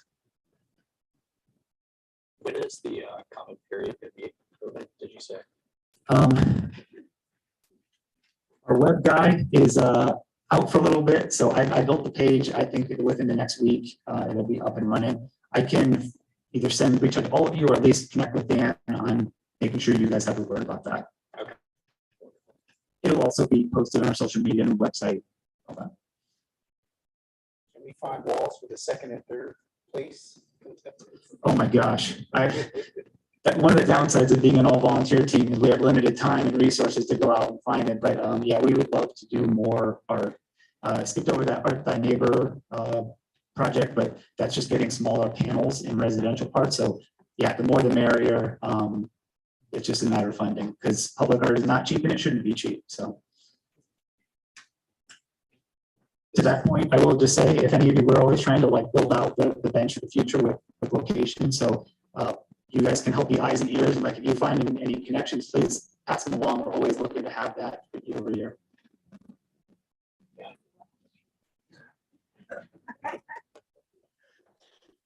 Appreciate you reaching out. Appreciate the presentation.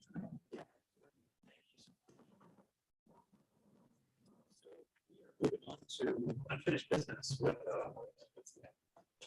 so that is that we have a vacant appointed seat on the commission for 15 people.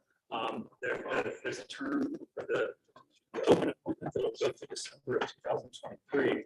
And so we're going to hear nominations for folks that the commission members that would like to nominate anybody. So let's start those now. I will be nominating Kayla Davis for this position. I will let Kayla introduce herself to the audience and to the commission. She's the founder and executive director of Step in the Right Direction, so it says her t-shirt as well, and is an employee at the Huckleberry House. I almost forgot it. I will let her introduce herself. She is a Hilltop native, grew up here and does her now.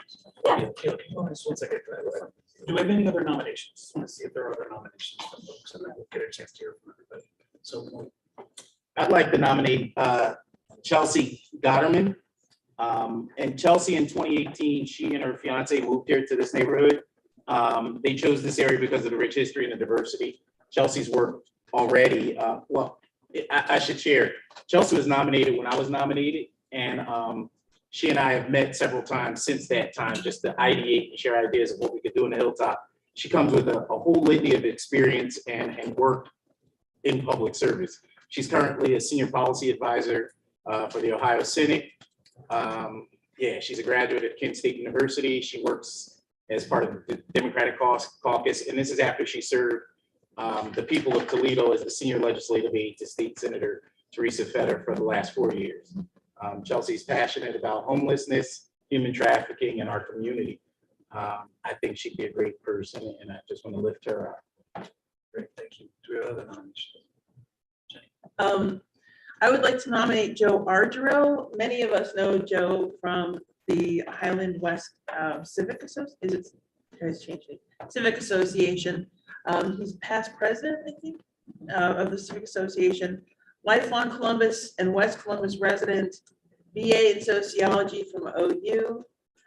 He works as an education researcher for Central Ohio Technical College. Is a graduate of the United Way Leadership Academy. He's got a whole list of credentials. He's a great guy, and I think he'd make an excellent addition to the GHAC. Great, thank you. Are there any other nominations? Okay, so we have 3 nominations, and Kayla is currently standing there with the microphone. So I'd like to give you up to 3 minutes. If you'd like to introduce yourself and talk about why you're interested in serving this appointed seat. Yes, so as shared, my name is Kayla Davis. So I'm the founder and executive director of A Step in the Right Direction. We are a Westside-based nonprofit grassroots organization. We actually have a large event coming up this Sunday called the Westside Community Summer Bash. So it's our 2nd event. Last year, we served over 300 people from the Hilltop and the surrounding areas. This year, we're expecting to have 500. Our focus is working with folks in reentry, so coming from homelessness, rehabilitation centers, prisons, jails, anything like that. That's my night job. My day job is I also work for Huckleberry House. So I work with homeless youth ages 18 to 24. We kind of help them, guide them in getting housing ready from them being homeless in the streets, getting them prepared for them life skills, work employment, things like that. And then we work with other agencies to get them in the housing and get them ready for that piece of it. The biggest thing I can really share with you guys, because I can give you guys my whole spiel of my resume is, you know, I am from Columbus, born and raised here on the Hilltop. Family have been out here. And I already do a lot of community work, a lot of grassroots work, feeding the community, through my nonprofit, through other organizations that I know, through my organizations. So, this is just like another step to kind of get my foot more in the door from a higher level, and bring my perspective that I get to see with the people that I work with, in the community that I know don't come to these events or these meetings or hear about these meetings. So I get to bring that extra perspective and kind of bring it to the table. Great. Thank you for your time. A quick question. Sure. What part of Hilltop do you live in now? So I currently just bought a house on Oral, so it's by Western and West Broad right there. So me and my son just bought the first house. And then my grandparents, they actually live by Briggs Road. And then my great granny actually owns a house on Princeton in Franklinton currently. So I like to just stay right here on this side of town.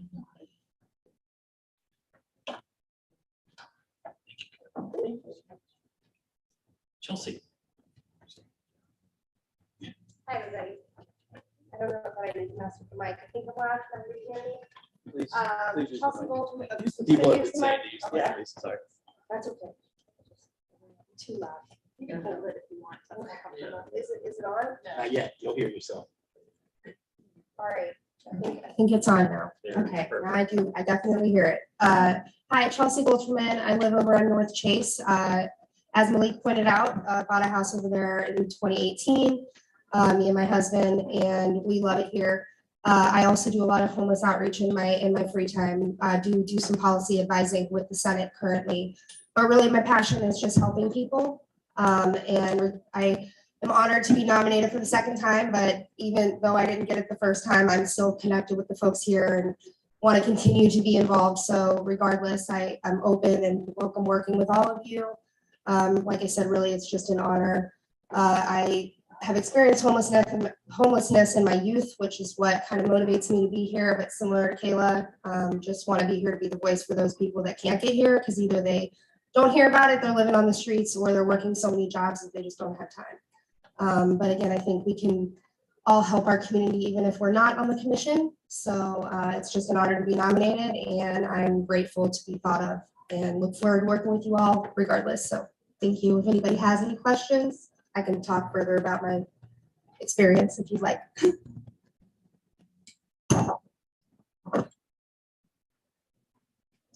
you, Chelsea. So Joe Hargero, you had to be patient here. We're gonna try to work out the technical difficulties. If you speak right now, Joe, could you just say hello?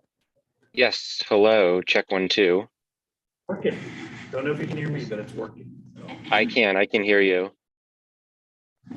nice work. Should I go ahead? Yes, sir. Yes. Okay. Thanks to all of you, the commissioners, and to the city staff and the city making it possible for me to be able to come remotely in tonight. I'm in Phoenix right now, where it's currently 104 degrees outside at conference. And I appreciate the opportunity to be here remotely, since this is a little bit of an extenuating circumstance. I appreciate the nomination. I know many of you, but for anyone who I don't know or any of the community members, it's great to meet you. I'm Joe Hargero. I am, as Jenny mentioned, I work in education research for a local technical college, and I'm interested in the K-12 through high school, through career tech and workforce development arenas. That's the public 2-year technical college setting. I did participate in the United Way and YMCA Academy back in 2019. I'm currently a part of an Ohio Association of Community Colleges Academy that'll be finishing up here in 2022. And I've also had leadership roles in our Ohio Association of Institutional Research and Planning as president, vice president, and treasurer, as well as I'm on the nominations committee of our Northeast Association for Institutional Research, which covers Ohio to Maine and Virginia and the whole Eastern corridor. And I've been involved civically with the Highland West Civic Association, as well as other area civics and community groups throughout all of West Columbus. I am born and raised West Columbus, Hilliard's schools, lived in the kind of Grandview, Marble Cliff area of Columbus for many years after college, and then now in the Hilltop. bought my house in 2016. I have a variety of experiences working with all of you, as well as city administrators, staff, and city council, and even regionally, like with folks from WRPC in a variety of different areas. I mean, you're familiar with everything from streetscapes to slow streets to Envision to some of the public safety initiatives and so forth. I believe it's important that all people are represented at all levels of government from a variety of neighborhoods. And so I'm committed to, if I am elected, and even if not, committed to making sure that there's representation and voices being heard. Let's see, finally, I've interest in topics related to education, housing, economic development, transportation planning, and park and recreation. And so those are some of the areas that I would be interested in assisting. Okay, I'll go ahead and wrap up there. No matter what happens, I know the commission is going to be in good hands, and I just appreciate the opportunity to be involved. So thanks, everyone. Thank you, Joe. Any questions for Joe? I just want to, where does, Joe, do you live in around Valley View? Is that what- Yeah, I am north of Broad and east of Eureka in the Glen View Heights subdivision.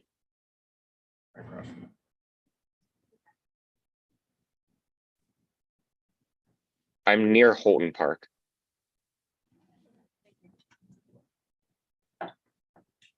Okay, so great. So we are going to take a roll vote. Go and ask everybody who they would like to vote for. The three people that have been nominated for the appointment. Before we do that, I want to say that we are going to need to elect 4 members at the end of this year, right? We'll be having an election for 4 seats that are currently here right now. So just want to make sure that people hear that. What's exciting is everybody that's been nominated is actually a resident of Hilltop, so that would make you eligible to potentially run for election at the end of this year for a 3-year term. So I just want to make sure that I make that announcement. So Rachel, if we could work together on taking a roll vote. Start where we do and cast your vote as she calls on you for who you would like to have the vote for the appointed seat tonight. I have a pen. If anyone does have a pen and can keep a side tally, because we have a few different tallies, and then I would assume if it's not. Amazing, thank you. And then if you have to do some math and a couple votes matter, we'll do the second round. Yeah, so just to be clear, so you know, if there needs to be a majority, right, in terms of who we would vote for the appointed seat. And so if we have to go through another round of voting, depending on how this goes, we may have to do that, going from 3 candidates to 2. So we'll see how this goes as we go around. 50% is not a majority. 50% is not.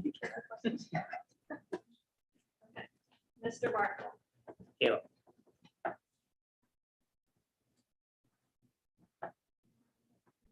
Nate's Fry. Chelsea.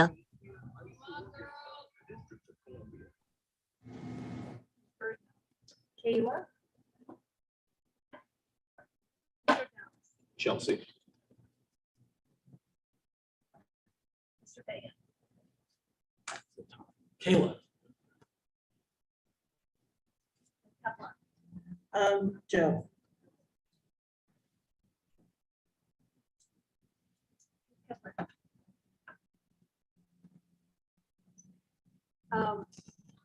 So I'm gonna choose based off location. And I think one of the locations we don't have, because I like everyone, I love Joe and I love Jesse, but I'm gonna have to go with Kayla because of the location.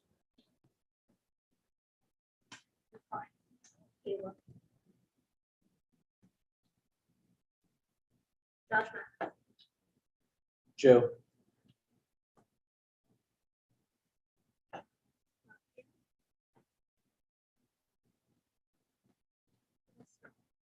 Chelsea.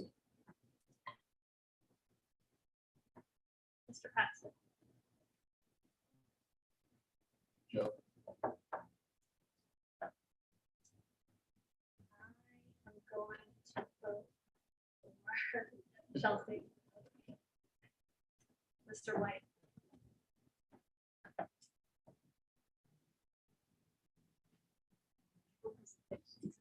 I'm also gonna go with Chelsea.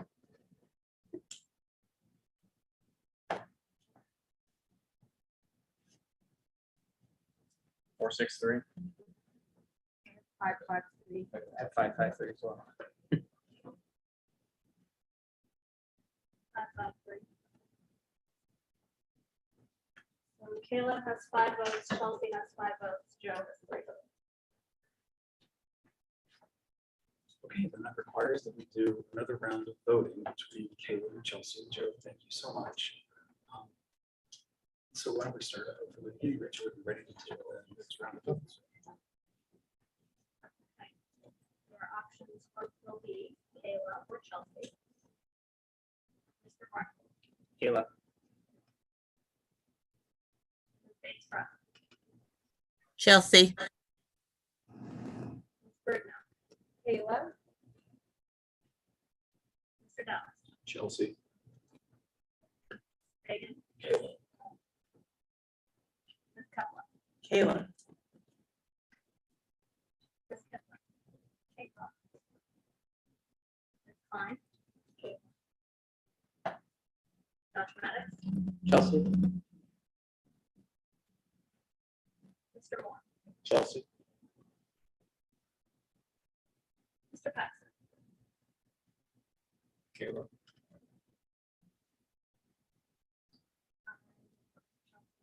Mr. White. For Chelsea.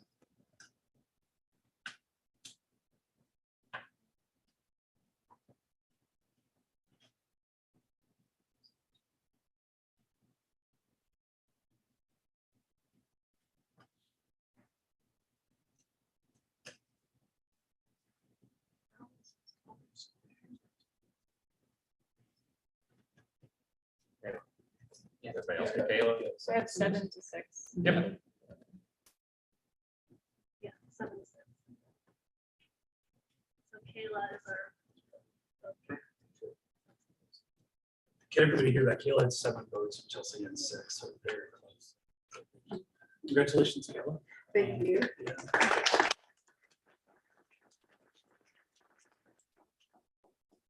So we'll be sending you an email then to this representative, and then your name will be mayor's office, and then you'll be hearing about official appointment to the commission. And so if you're welcome to come to any of our next meetings, until you get that appointment, you want to have the ability to vote or do anything like that. Do you have something to say?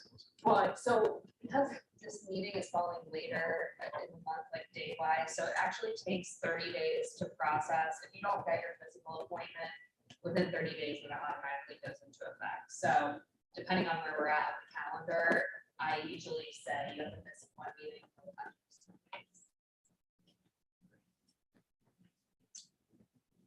Thank you. So. Yes. Okay, well, she did, so we're good. Yeah. Nobody feel guilty, she's gonna run. So we're good. I went for appointment twice, I lost both times, and I got elected. So. All right, so you'll be hearing more about the upcoming election for sure. Anybody that was appointed or nominated tonight. So let's finish up our new business here. It's pretty simple. I've been told by the library that they cannot accommodate us the first 2 weeks in August. Can't do the first Tuesday, can't do the second Tuesday. There's a whole big chain of events that are happening here. They're going to need all of this room. So I was hoping to try to get the second week in August, second Tuesday, but they can't do it. So we'd have to move to a new location, cancel the meeting, wait till the third Tuesday.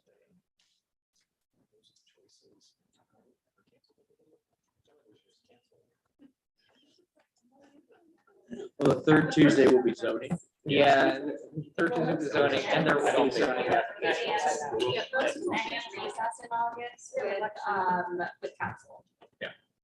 There's also a state house primary election the first week of August. So Oh, I would at least right. ask that we move to the second week, kind of minimum if we don't. So historically, before I came to the vision, supposedly there was this legend that we always canceled in August, right? So I've never been a part of it, but you know.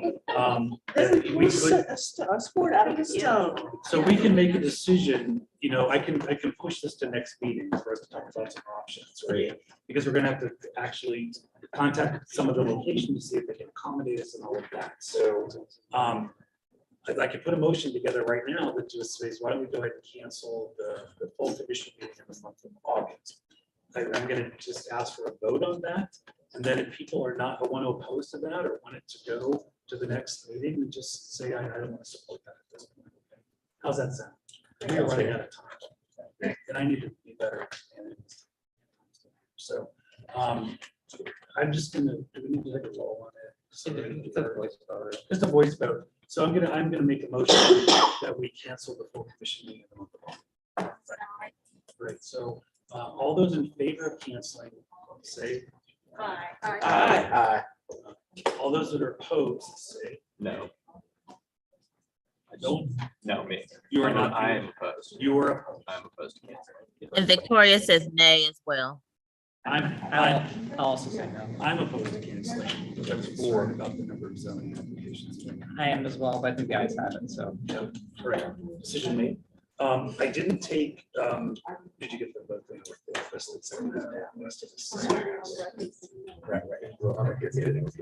So I did not take the time last month to talk about announcements. And so I know you have a question. Do you have a question about what we just talked about? Well, yeah, we're still gonna meet in July, so if we look at the July zoning and we know we're gonna have like 10 applications and we're gonna be backlogged for months and months, we could still re-vote and just go to Briggs or go to somewhere. So what I'm gonna do is I'm gonna ask the zoning committee and or the government and legislation committee, if you'd like to bring a proposal back to the next full commission meeting, saying, I think there's enough that we need to do something. We can do that. Yeah, I'll keep an eye. As of right now, there's only 2 applications for June. So If that's the case, can you for sure confirm a location?